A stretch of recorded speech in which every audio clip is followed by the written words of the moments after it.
Blake knelt beside the hospital bed, his hands trembling as they clutched Kelly's cold fingers.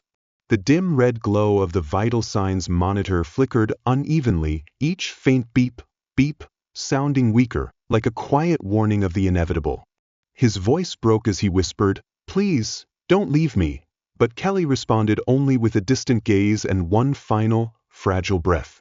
In that moment, Blake's entire world collapsed.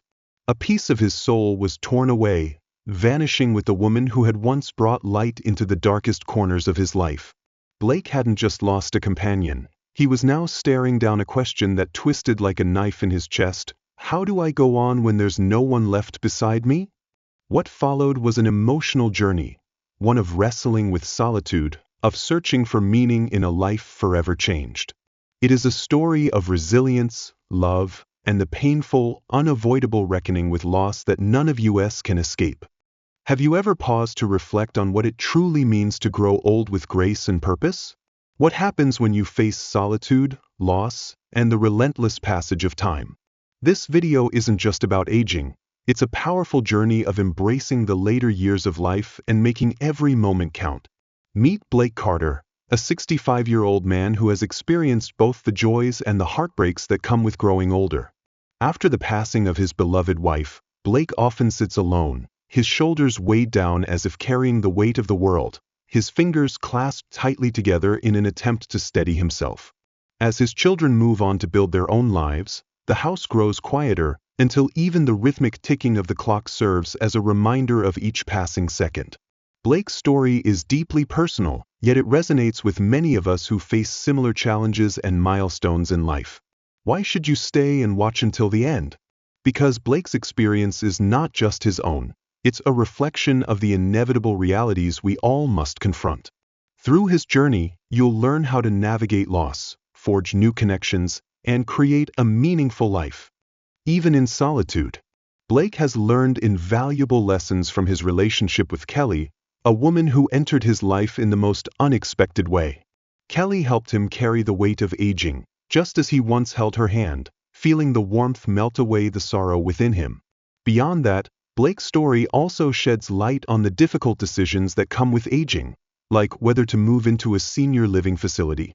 He spent hours with a notebook in hand, the pen gliding over the paper as he weighed the pros and cons, before exhaling deeply and lifting his gaze, as if seeking acceptance from within himself.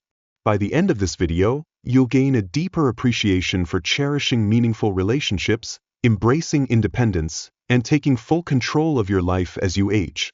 Whether you're in your 60s, 70s, or beyond, Blake's story will inspire you to make the most of your later years, despite the challenges life may throw your way. Don't miss the chance to gain wisdom from someone who has endured it all and emerged stronger. If you haven't already, I encourage you to subscribe and hit the notification bell so you never miss a video. Support means the world to me. If you find value in this video, please help me share these important life lessons by liking and sharing it with others. If you connect with this story, drop a 1 in the comments. If not, don't hesitate to comment 0 so I can improve future content for you. Now, let's begin Blake's story. I had always imagined my retirement, a time to finally sit back and enjoy the fruits of a lifetime of hard work. I had prepared for it carefully, knowing the day would come. But, as life often does, it threw me an unexpected curveball. I was forced to retire sooner than I had planned. Fortunately, I had always been cautious with my finances, saving diligently for years. Financially, I was secure.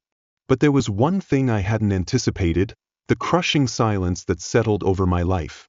Once, my world revolved around my family. My son, Ben, and my daughter, Olivia, now have families of their own. Their lives are stable, their careers thriving, and they are on their own paths. I am proud of them, of course. But sometimes I catch myself staring at the empty corners of the house where laughter used to echo, where tiny footsteps once pattered across the wooden floors. Over time, the house grew quieter. The energy that once filled these rooms faded with the years. A few years ago, Sarah, my beloved wife, passed away after a long battle with illness. Since then, my chest has felt hollow, an emptiness that can never truly be filled. Time moved on, and the children who once clung to my side became busier with their own lives. Their visits became less frequent, then stretched further apart. With each passing day, I found myself more alone. That evening, I sat on the couch, swallowed by the suffocating silence of an empty home. The stillness was so profound I could hear my own heartbeat, steady yet hollow. Outside the window, the distant sounds of the world drifted in, faint, unfamiliar. The rooms that once overflowed with the warmth of family now echoed with emptiness. I leaned back, taking a deep breath, but the air felt heavy in my lungs. Then the phone rang, breaking the silence. I picked it up. It was Ben. His voice was hurried, tense. "Dad, are you home tonight? Something came up at work. I don't think I can make it." "Over." His words were rushed. I gripped the phone a little tighter, a slight tightness forming in my chest, but I kept my voice steady. "That's all right, Ben. Work comes first, don't worry about me." I forced a small chuckle, making sure I sounded at ease. But as I set the phone down, my hand fell limp at my side, empty. The room, somehow, felt even quieter than before. I had spent my entire life working hard, pouring everything into providing for my family. Yet now, as I stepped into retirement, as Sarah was gone, as the children who once filled this home with laughter built lives of their own, I was left with only myself. And with each passing day, the emptiness grew deeper. The next morning, my neighbor Tom stopped by to check in on me. We were the same age and often talked, but today, there was a heaviness in the air between us. He sat beside me, silent for a long moment. Then he let out a deep sigh, as if releasing a weight from his chest.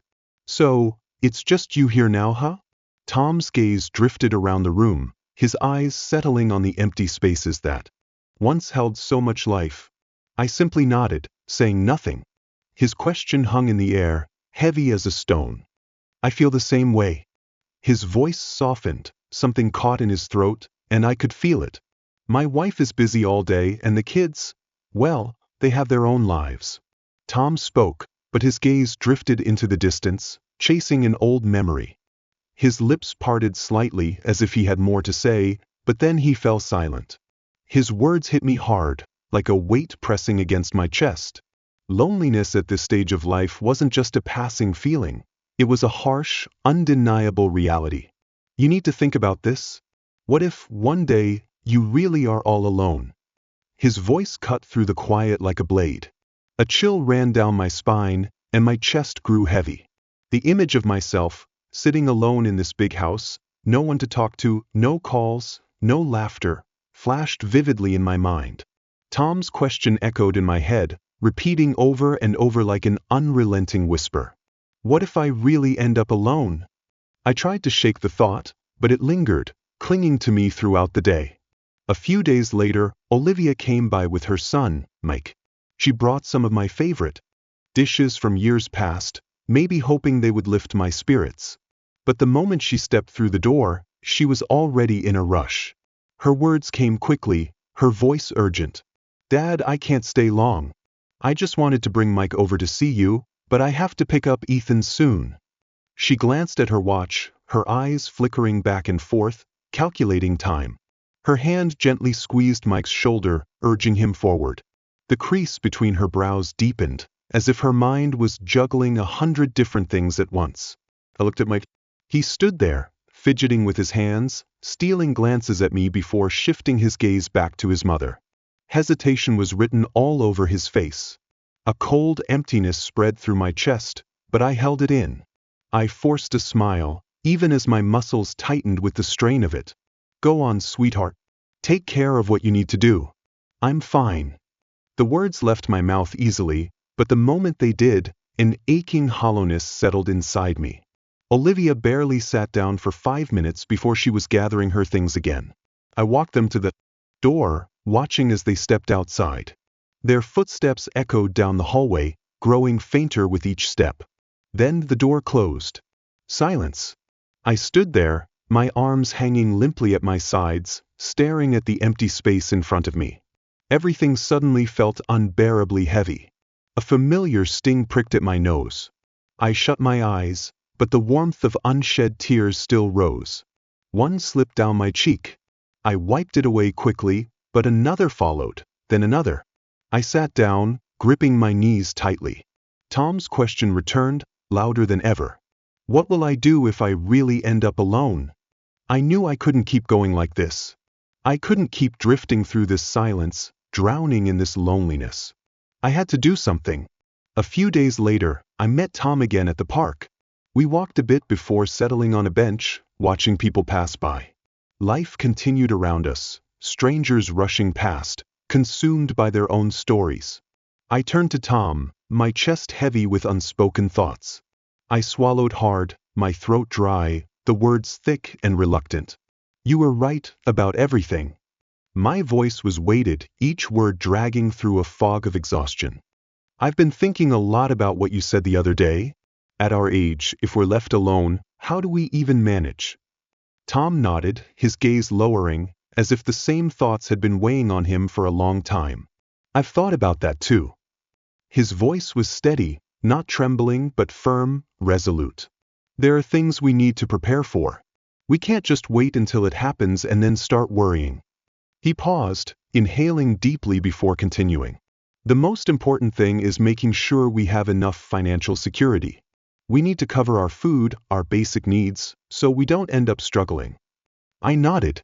Each word rang like a warning bell in my mind. Without money, old age would become a brutal battle. I had always prided myself on being financially cautious, but now, I realized I wasn't fully prepared. Medical expenses, emergencies, unexpected turns, any of them could turn a stable life into a desperate one. Tom's voice remained steady. Without a spouse or children around, we have to take care of ourselves. His words cut through the quiet illusions I had allowed myself to believe. A lump formed in my throat. I exhaled. Slowly, not out of despair, but out of the recognition that he was right. But then, something stirred inside me, a spark of determination I hadn't felt in a long time. Maybe the future didn't have to be as bleak as I had imagined. Maybe there was still time to prepare, to regain control, to build a life that carried dignity and purpose. But it wouldn't happen on its own. I had to act before the silence became unbearable. Living alone teaches you that no matter how much your children love you, no matter how much they care, they can't always be there when you need them the most. That truth hit me like a sharp gust of cold wind on a warm day, making me shudder. Tom leaned forward, clasping his hands together, his eyes burning with quiet resolve. We have to be self-reliant. His words echoed in my mind like a solemn vow. We have to take care of ourselves, stay active, and never let ourselves sink into isolation. I looked at him and suddenly, it felt as though he was speaking directly to my soul. I had spent my whole life caring for my children, putting their needs before. I had raised them, sacrificed for them, given them everything I had. But in doing so, I had forgotten about myself. English translation with emotional depth and professional tone. The years passed, and what remained was a life revolving around the couch and the television screen, inside a house that felt more like a prison than a home. I was alive, but I wasn't truly living. Isolation had slowly consumed me, and I hadn't even noticed. Then, out of nowhere, a chill ran down my spine. My heart pounded, as if I had just been struck by an invisible force. I couldn't keep living like this. My health, my happiness, everything depended on whether I could change. It's easy to get trapped in the cycle of familiarity, to let time slip by without realizing how much you've lost. But I knew I didn't have much time left to waste. I clenched my fists, my fingers pressing into my palms as if trying to hold on to a truth I could no longer ignore. If I continued down this path, I knew I would spiral deeper into loneliness, and my health would deteriorate. The mere thought of it weighed heavily on me. I couldn't let that happen. I had to change. On the first morning, I forced myself to step outside, my footsteps heavy as I made my way to the park. It wasn't far, but every step felt like a battle. My body, sluggish from years of sitting in silence, resisted the effort. Each deep breath filled my lungs with fresh air, yet also stirred something unfamiliar inside me. That night, I went to the community center. At first, my hands fumbled as I arranged the chess pieces, my throat dry as I tried to join conversations around me. I could feel the hesitation, an invisible force pulling me back toward the familiar solitude. But little by little, the faces became familiar and the conversations grew easier. Even so, despite keeping myself occupied, there remained an emptiness within me, one that nothing seemed to fill. Every night, as I lay in bed staring at the dark ceiling, the silence of the room felt heavier than ever, pressing down on me like an unseen weight. And then, the same thought crept back in, cold and unrelenting. Who will be there when I'm sick? Who will listen when I need someone to talk to? When I can no longer care for myself, who will help me? My breathing grew shallow, my hands tightening around the blanket as if clinging to an answer that didn't exist. I had once believed I could live alone for the rest of my life, but now, that thought kept me awake at night.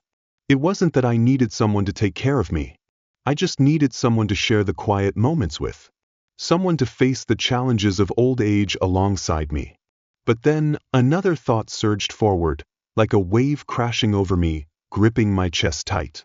Was I betraying Sarah? My hands trembled as I reached for the framed photo of her on the nightstand. My throat tightened. How could I even think about finding companionship when Sarah was still here? In every memory, in every corner of this house, in every breath I took. And yet, no matter how much I tried to suppress it, the loneliness only grew, creeping into every moment of my day. After days of wrestling with my thoughts, I finally turned to Tom.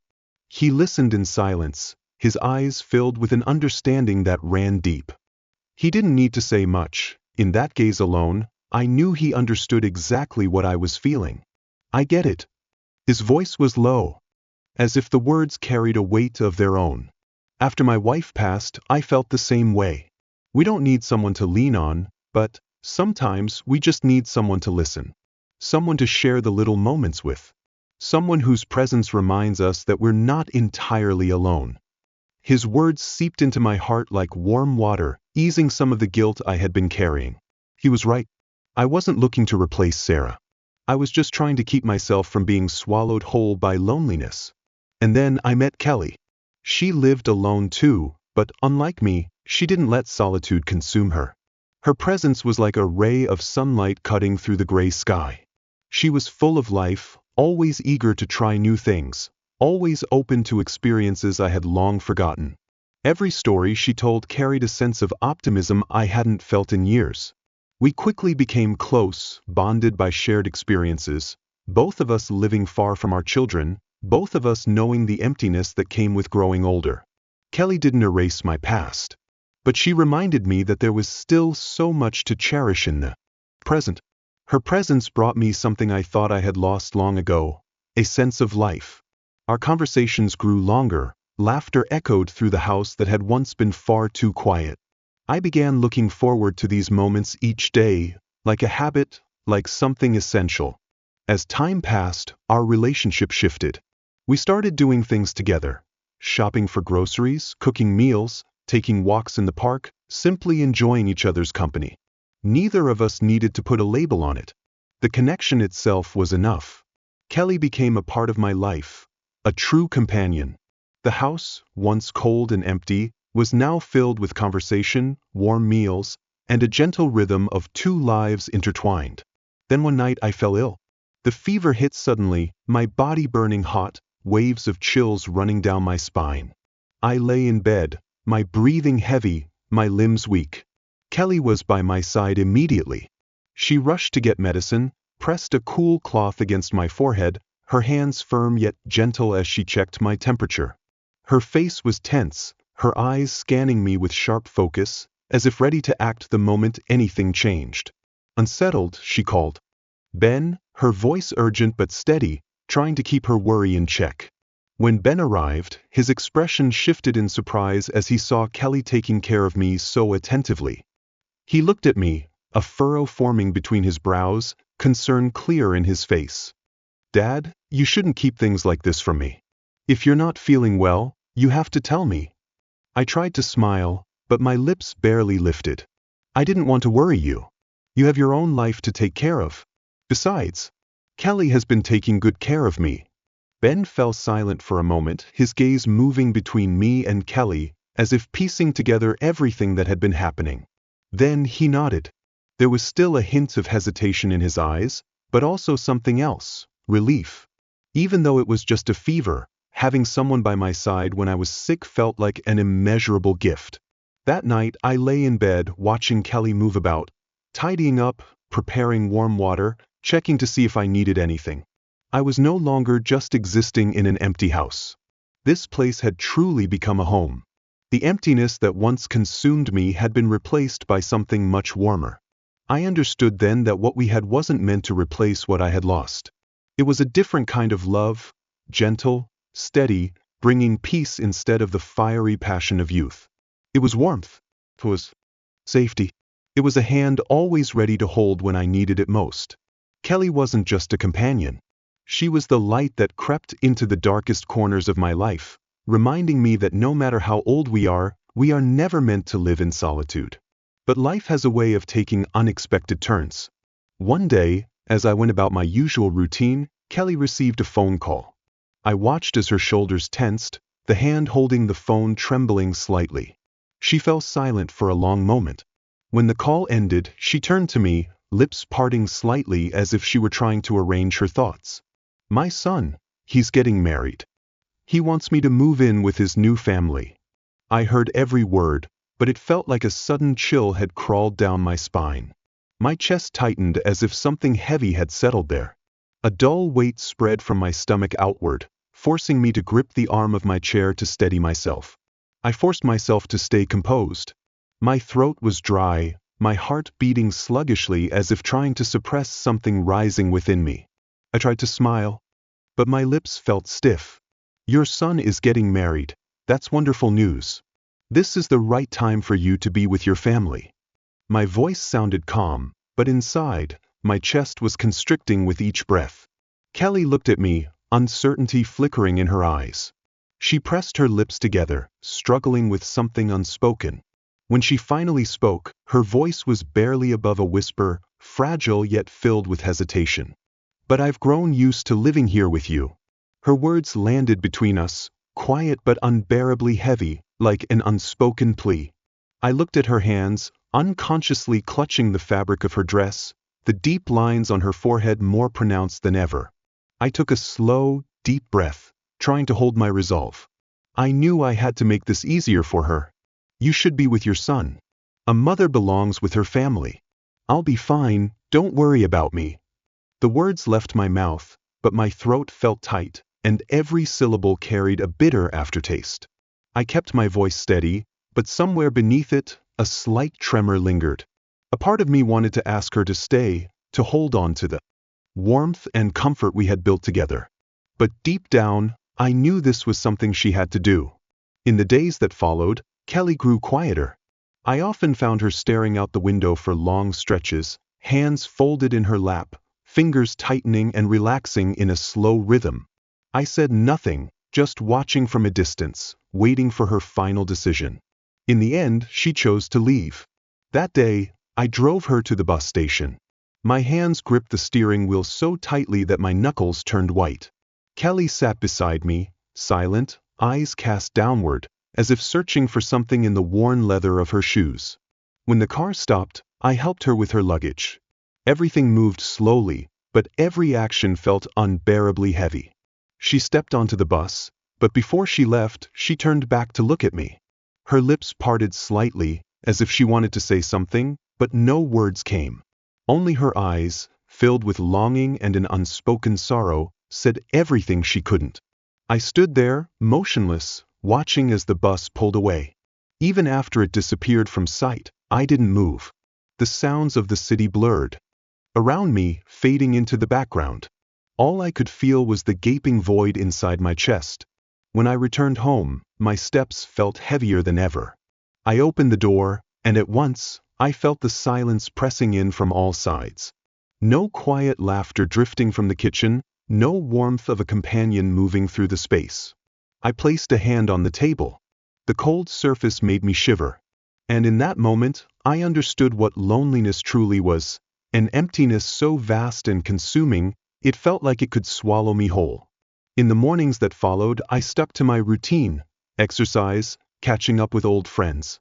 I tried to fill my days with familiar activities, but every time I returned home, the absence of Kelly was undeniable. Ben and Olivia still called, checking in now and then, occasionally stopping by. But I could see the urgency in their eyes, the unfinished tasks waiting for them, the responsibilities pulling them away. I didn't want to be a burden. So when they asked if I was doing okay, I simply smiled and lied. They had their own families, their own careers, obligations that kept them moving forward. Even when they made time for me, I could feel the invisible distance between us. I held the phone tightly, keeping my voice even. "I'm fine, don't worry." But when I hung up, my hand went slack, ice cold against my palm. The house fell silent again, the kind of silence that clung to me like a shadow, creeping into every empty space, seeping into my bones. One afternoon at the community center, I sat among familiar faces, but the loneliness never left. Lively conversations buzzed around me, but I only stared at the cooling cup of tea in my hands, lost in thought. Then, from the next table, I overheard a conversation. They were talking about moving into a retirement home. The words struck like a bolt of lightning. My fingers tightened around the teacup. Maybe that was the answer. A place that offered stability. A place filled with people who understood what this stage of life felt like. A place where I wouldn't have to face these empty walls alone anymore. The next morning, I called Ben. When I told him my decision, silence stretched on the other end of the line. I frowned, waiting. Finally, his voice came through, slow and hesitant.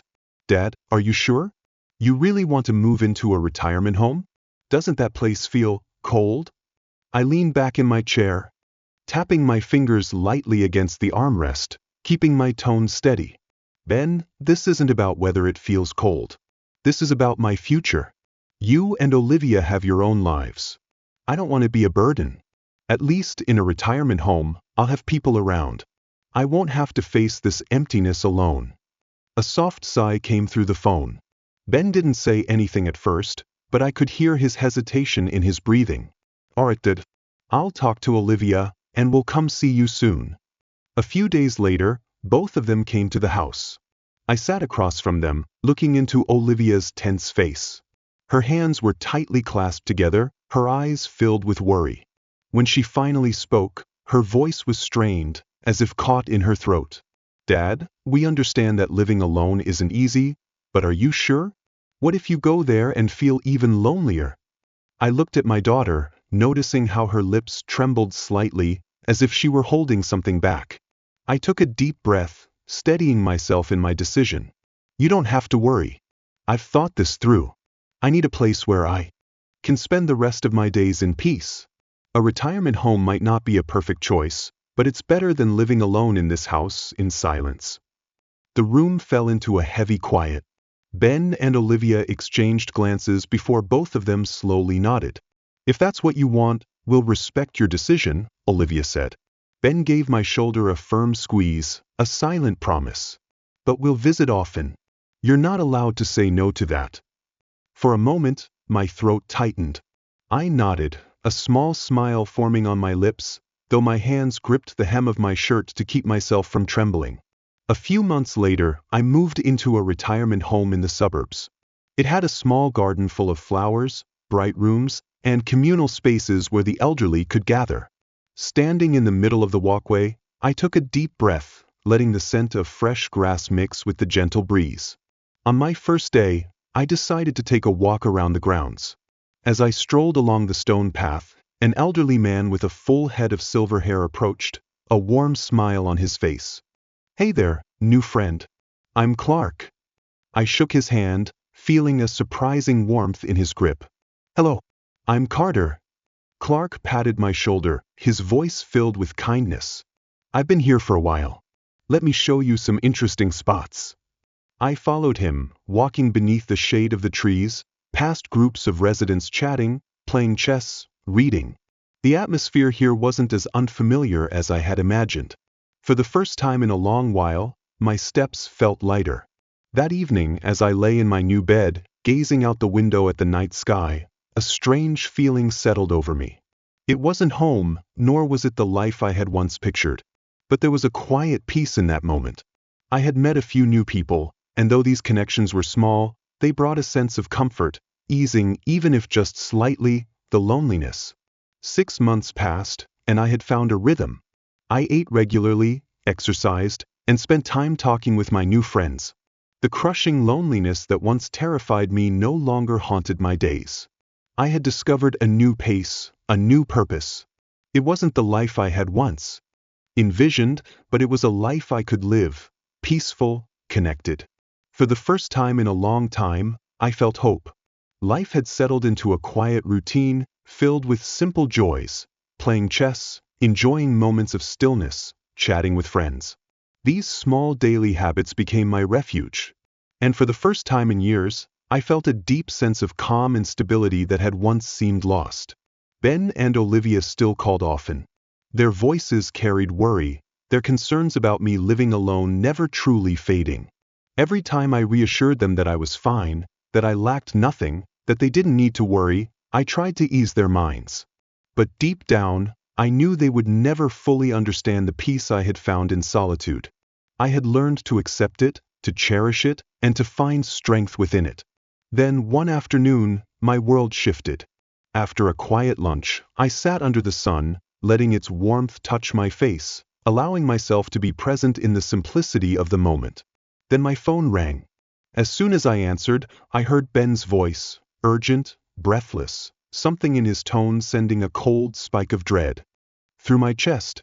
"Dad, I have bad news." His voice was strained, nearly breaking. The weight of those words hit me like a blow to the gut. My body went rigid, my heartbeat turning erratic, my breath catching in my throat. The phone nearly slipped from my grasp as the shock rendered me motionless. I forced myself to sit up, gripping the armrest of my chair. "What is it? What happened to Kelly?"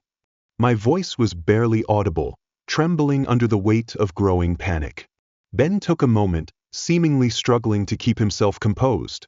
"I just got the news. I rushed over as soon as I heard. She was in an accident. She's in the hospital now. Dad, do you want to come?" At that moment, it felt as if the ground beneath me had vanished.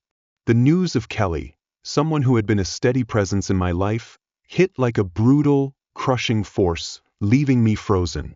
The thought of someone I cared for so deeply standing on the brink of not making it, it was unbearable. My mind emptied, logic dissolved. Without hesitation, I hung up and immediately called the staff to arrange transportation. My thoughts spiraled, chaotic and uncontrolled. How could something like this happen to her? Just the last time I saw her, I had smiled and told her to take care of herself. And now, she lay motionless. The image of her warm, laughing face haunted me. And I could only think of one thing: how fragile life truly was. When I arrived at the hospital, I saw Ben and Olivia standing outside the emergency room. Their faces were pale with anxiety, their eyes filled with unease. Everything around me suddenly felt too real. Ben helped me sit down, his hands slightly unsteady as he guided me to a chair. "Dad," he said, his voice heavy, each word pressing down on my chest like a weight. "The doctors are doing everything they can, but it doesn't look good." His words struck me like a hammer to the heart. I couldn't meet his gaze. My heart pounded violently, almost painfully, as I stared at the blinking red light above the operating room doors. All I could do was pray. Pray that Kelly, the strong, resilient woman who had touched so many lives, would somehow make it through. Time stretched unbearably. Every minute felt like an eternity. The air around me was thick with fear and uncertainty. Then, suddenly, the doors opened, and a doctor stepped out. I nearly lunged forward, desperate for news, for any sliver of hope. "How is she?" I asked, my voice barely above a whisper, strangled by the fear lodged in my throat. My lungs refused to take in air. The doctor's face was grim, his eyes exhausted. He shook his head, and I felt an icy chill seep into my bones. "The injuries are severe," he said quietly. "Prepare for the worst." The words hit like a punch to my gut. My body felt paralyzed, unable to process what I was hearing. Ben gently helped me back into my chair. The world around me blurred, tilting into an unsteady haze. Before I could gather myself, a nurse emerged, pushing a hospital bed down the hall. And on it, Kelly. My chest clenched, an unbearable tightness closing in as I saw her lying there, pale, motionless, drained of the vibrant energy she had always carried. She had always been so full of life, so fierce, so present. But now, she was just a fragile silhouette, barely holding on. I couldn't breathe, couldn't think. Without realizing it, my hand reached out, trembling, until my fingers wrapped around hers. Her skin was cold, ice cold, and I clung to that hand, desperate, unwilling to let go. Here's your story in English, maintaining its deep emotions, directness, and authenticity while ensuring the language is professional and fitting for an American context. Please, Mrs. Kelly. I whispered, my voice breaking, tears spilling over uncontrollably. Don't leave me. We promised each other. We promised we'd be together forever. You can't leave me now. I whispered in my heart, hoping, praying, that she could hear me, that she could answer. Her eyelids fluttered, and for one brief moment, I dared to hope. But no words escaped her lips. Only a single tear slipped down her cheek, piercing my heart like a dagger. Instantly, my world collapsed. I sank to my knees beside her, my trembling hands grasping hers, my tears falling freely. Please, I sobbed, my voice choked with anguish. Please don't go. I can't live without you. If you leave me, I don't know what I'll do. Ben and Olivia stood in silence nearby, their faces etched with sorrow, their eyes filled with the same helplessness I felt. They knew there was nothing to say, nothing to do that could ease the agony tearing through me. That night, the doctor confirmed the worst. Mrs. Kelly's condition had deteriorated. She was in critical condition. I refused to leave her side, not even for a second. I stayed, hoping, praying, clinging to the desperate belief that she might find the strength to hold on. Sometime later, her eyes fluttered open again, her cold, fragile fingers curling weakly around mine. I held on tight, unwilling to let go. It was all I could do, all I had left to give her. Her grip tightened just slightly before she let out a strained, labored breath. I saw the fight in her face, the last fragments of her strength reaching out. Mr. Carter, live well, she whispered, her voice faint, barely audible, so fragile, so quiet. Then, with one final breath, her hand went limp, and her weary eyes closed for the last time. A part of me wanted to scream, to beg her to wake up, to stay with me just a little longer. But she was gone. In that silent, inescapable moment, I stood frozen, crushed beneath the unbearable weight of it all. My heart shattered into 1,000 jagged pieces. I couldn't breathe. Mrs. Kelly, don't go. I murmured, my voice hoarse, thick with pain and despair. Please don't leave me. But there was no answer. Her absence filled the room, colder than the bitterest winter night. I couldn't find the words to describe the emptiness that consumed me then.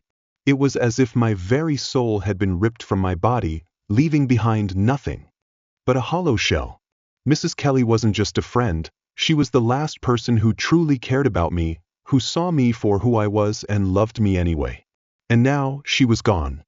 The world suddenly felt colder, harsher. I drifted through the following days in a haze, trapped in a darkness that smothered any chance of finding joy or peace. Grief gripped me like a vice, and no matter how many people tried to comfort me, it only made me feel more alone. At the nursing home, the days stretched on endlessly, everything dull, empty. Without her, nothing seemed to have purpose. Time passed without meaning. My friends and fellow residents noticed the change in me. They didn't need to say it, I saw it in their eyes. The pity, the sorrow, the uncertainty of how to reach me.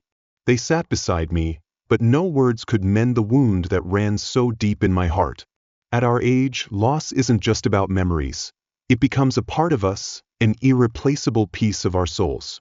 Once something is gone, no matter how hard you try, that void remains.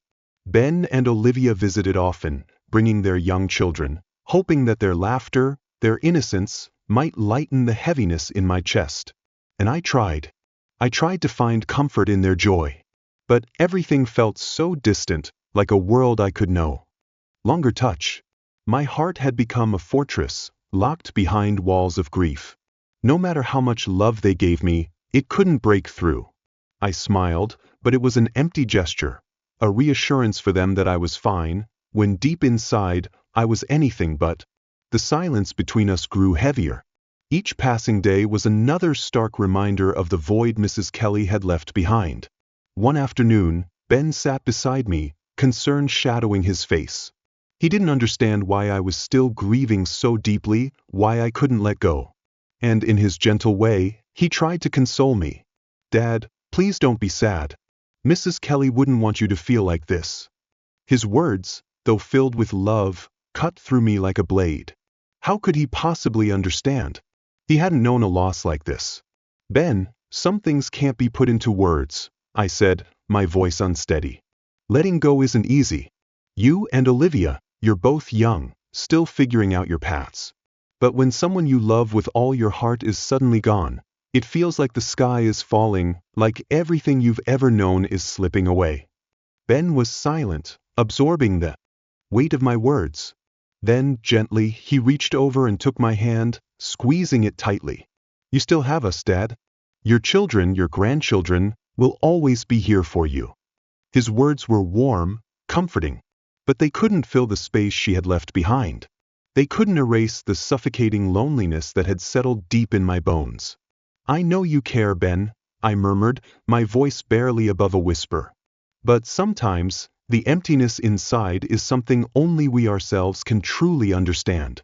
A few days later, as I wandered through the garden, searching for some sense of peace in nature's quiet beauty, I noticed a new resident. An elderly man sat alone, his face marked by sorrow. His eyes were heavy, carrying the same loneliness I had once felt when I first arrived here. A strange sense of recognition stirred within me. I knew that pain. Slowly, I approached him, resting a gentle hand on his shoulder, offering the comfort I had once longed for myself. "You're new here, aren't you?" I asked softly. "Would you like to take a walk with me?" He looked at me, and though he didn't speak, I saw the gratitude in his eyes. And so, we walked together, side by side, through the stillness of the garden. We didn't say much.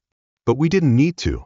In the silence, we understood each other, the weight of age, of loss, of the lives we had left behind. That night, as I lay in bed, my thoughts drifted back to Mrs. Kelly. Her voice, soft and warm, echoed in my mind. Her smile, her gentle touch, those moments had become my most treasured memories. And now, they were all I had left of her. It was hard to imagine life without her. But as I closed my eyes, I realized something. Though she was gone, a part of her would always remain with me. Her love, her kindness, the way she had touched my life. Those things were permanent, imprinted on my heart in a way that could never fade. And for the first time in a long while, as I lay there in the quiet, the weight of my loneliness felt just a little lighter. Not gone, but lighter. And maybe, for now, that was enough. Mrs. Kelly's passing had plunged me into the depths of grief, but the lesson she left behind would stay with me forever. It had taught me something greater than anything else, the importance of cherishing every connection we make, whether with family, friends, or even strangers passing through our lives. These ties, whether fleeting or profound, fill the empty spaces in our hearts. They are what give life meaning. And in a world where nothing lasts forever, they are the rare, precious things we can truly hold on to. These moments live on in our hearts, and when life storms come, they become our source of strength, a reminder that we have lived fully, loved deeply, and given a part of ourselves to others. Love, no matter how much time passes, remains eternal, like a lighthouse in the darkness, guiding us when we feel lost. I have come to realize that inner strength is what carries us through our most difficult times, no matter how heavy life becomes. It is that very strength, nurtured by love for others and the deep connections we build, that propels us forward. The great Japanese writer, Haruki Murakami, once said, "I always thought people grew old gradually. In reality, people do not just age gradually, but in a fleeting moment. One day passes, a year ends, and in the blink of an eye, a lifetime has slipped away. Don't think you're still young. One day, you'll realize youth has left you. Gray hairs begin to appear, fine lines etch themselves onto your face. Time moves on, and we, unknowingly, grow old in a way we never fully understand until we experience it ourselves. It comes quietly, almost imperceptibly, and then, all at once, you find yourself standing in a place where time has passed without your permission. The realization that I no longer wish to talk about age crept in slowly, like a quiet acknowledgement that I had crossed a threshold. As you grow older, the weight of time becomes inescapable. When your parents begin to age and need your care, you suddenly recognize that you have stepped beyond the boundary of youth. The world starts treating you differently, calling you sir or ma'am, and in those moments, you feel a sharp sting in your heart. Those words land like a punch to the chest, stripping away any illusion. You are no longer young. Some might say, what's so frightening about growing old? But the moment those words leave their lips, you can feel the weight of them. It is a comforting lie, a way to convince ourselves that things are not as bleak as they seem. Yet, deep down, you sense the unspoken truth, the silent tears that form but never fall, unseen by anyone. The world around you grows quieter, not from a lack of words, but because, in that silence, everyone understands, there are no words that can truly offer comfort.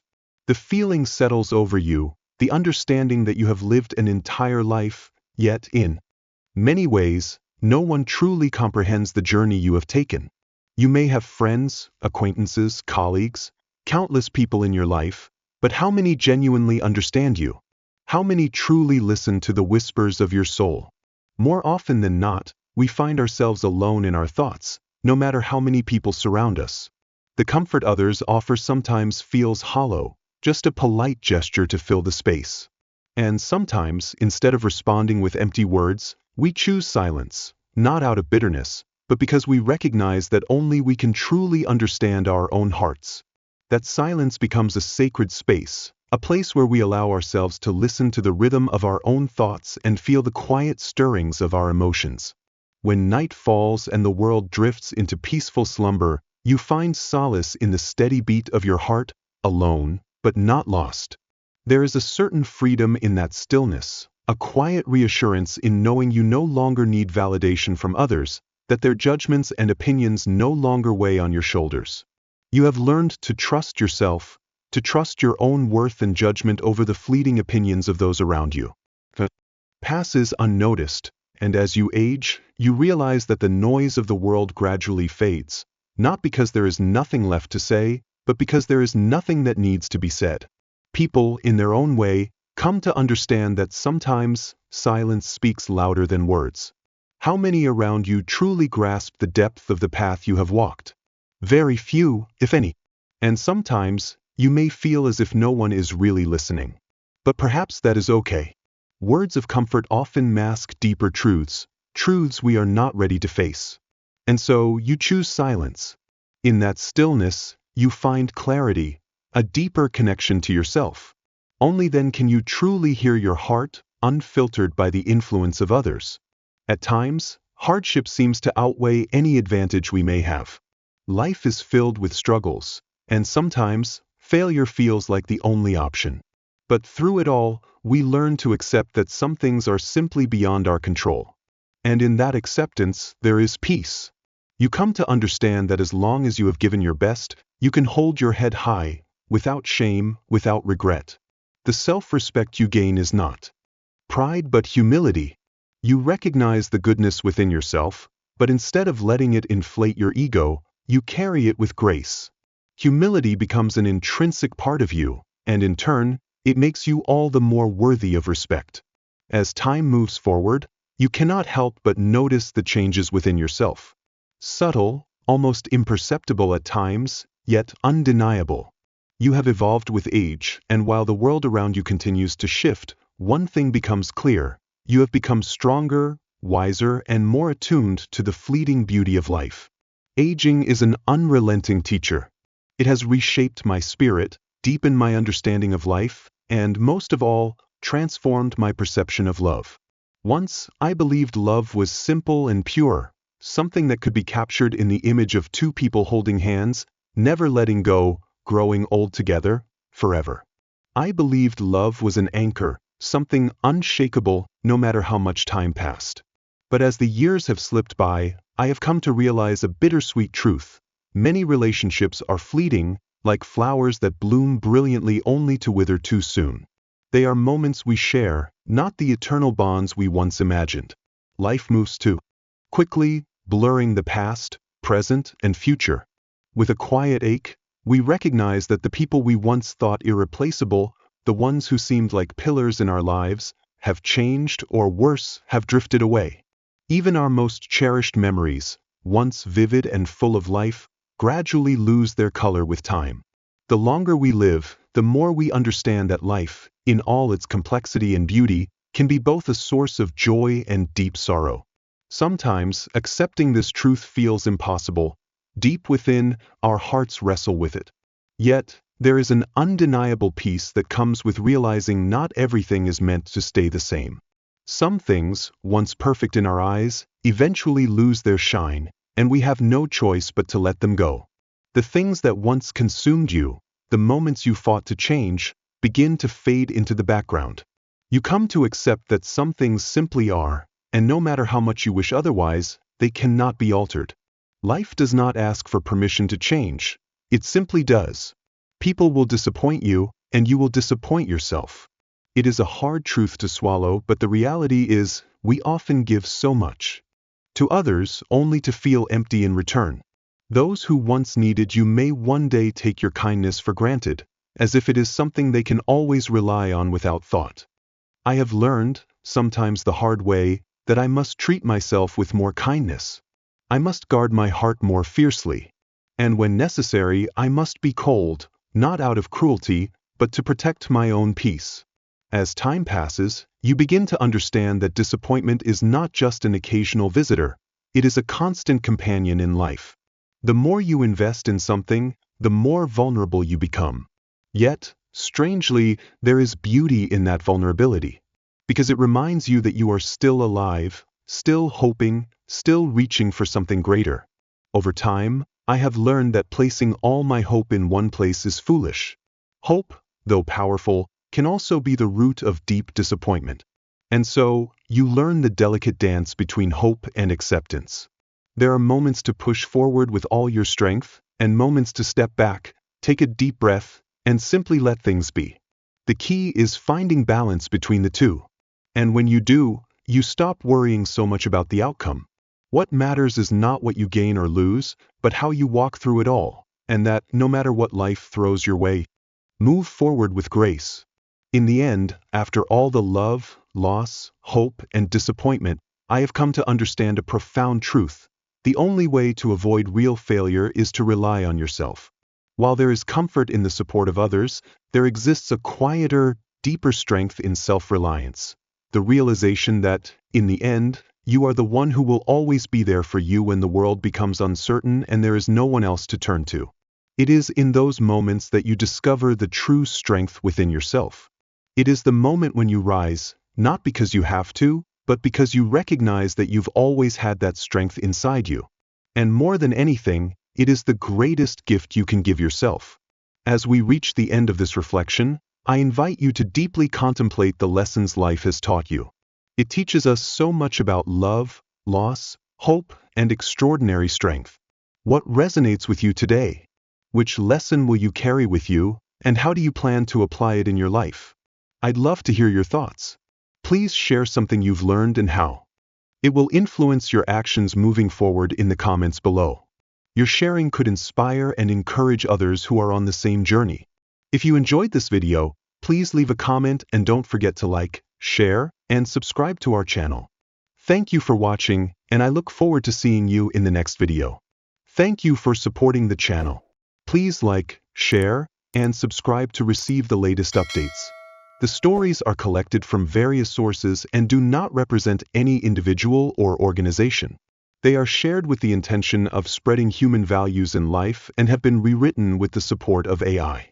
If there are any mistakes, kindly overlook them with understanding.